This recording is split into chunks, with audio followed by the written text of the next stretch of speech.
Hello বন্ধুরা, welcome cricket. তো বন্ধুরা, আমরা জানি যে শুরুতেই কিন্তু ঋষভ পান্তের চোট টিম ইন্ডিয়ায় একটা বড়সড় ভোগান্তি হয়েছিল, যার ফলে আমরা দেখছি সেখানে ঋষভ পান্তের পরিবর্তে হিসেবে ধ্রুব জুয়েল এন্ট্রি নিয়েছিল দলে।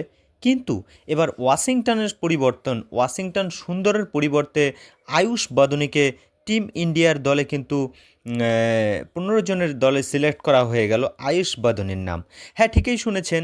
যদিও পারফরমেন্স কি অতটাই ছিল যে না একদম ডাইরেক্ট ইন্ডিয়ার জাতীয় দলে সুযোগ পেয়ে গেল? তো এটা কিন্তু একটা প্রশ্ন থাকছে এবং বিভিন্ন ক্রিকেট মহলে প্রশ্ন যে এটা কি শুধু গৌতম গম্ভীরের পছন্দের খেলোয়াড়রাই জাতীয় দলে সুযোগ পাবে? এই সিলেকশনের উপর কিন্তু সেই ক্ষোভ যথেষ্ট পরিমাণে বেড়ে গিয়েছে। তাদের প্রশ্ন, ঘরোয়া ক্রিকেটে হতশ্রী পারফরমেন্স যদি আমরা দেখি, আয়ুষ বাদনের শেষ 3টি ম্যাচ যদি আমরা দেখি, যেই ম্যাচগুলো কিন্তু এই বিজয় হাজারে ট্রফিতে 3টি ইনিংসে মাত্র 16 রান করে। তো রিসেন্টলি সেই আয়ুষ বদনীকে আবার সেই টিম ইন্ডিয়ায় প্রথমবারের জন্য সিলেকশন করা হয়ে গেল 15 জনের স্কোয়াডে।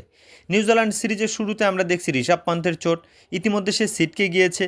তার রেস্ট কাটতে না কাটতেই সেই ওয়াশিংটন সুন্দর গত ম্যাচে ব্যক্তিগত পঞ্চম ওভার বল করতে এসে কিন্তু যার সমস্যাটা হয়েছিল এবং শেষ পর্যন্ত ব্যাট হাতে ব্যাট করতে নামলেও আমরা দেখতে পেয়েছি অনেকবার 2 রান, যেটা শিওর 2 রান হয়, সেই চোটের জন্য তাকে 1 রান নিতে হয়েছিল এবং শেষ পর্যন্ত সঙ্গ দিয়েছে কেএল রাহুলকে এবং কেএল রাহুল ম্যাচ জিতিয়েছে।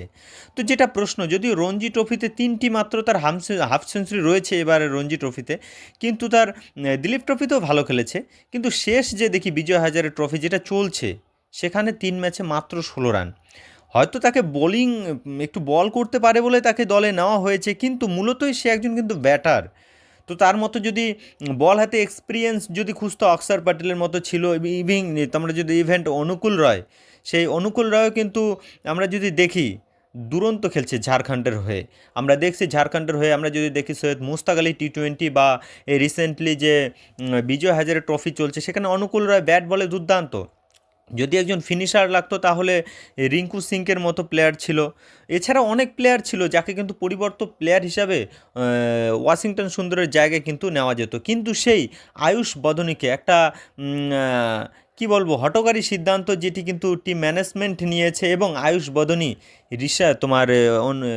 কি বলি ওয়াশিংটন সুন্দরের পরিবর্তন প্লেয়ার হিসাবে সেই আয়ুষ বদনের নাম ঘোষণা করেছে ভারতীয় টিম ম্যানেজমেন্ট। তো যাই হোক, দেখা যাক সে আয়ুষ বাদিনী আদৌ কি প্লেইং 11-এ জায়গা পাবে কিনা, কেননা আগামীকাল ম্যাচ রয়েছে এবং ম্যাচে হয়তো একদম নীতিশ কুমার রেড্ডির প্রবেশ দেখা যেতে পারে সেই জায়গায়। অর্থাৎ আমরা যদি দেখি ওয়াশিংটন সুন্দরের জায়গায় নীতিশ কুমার রেড্ডি তার জায়গা হতে পারে, কেননা সেও কিন্তু একজন ভালো ব্যাট হাতে ভালো দক্ষ ব্যাটসম্যানও বটে এবং বল হাতে আর 6-7 ওভার হামেশাই করে দিতে পারবে।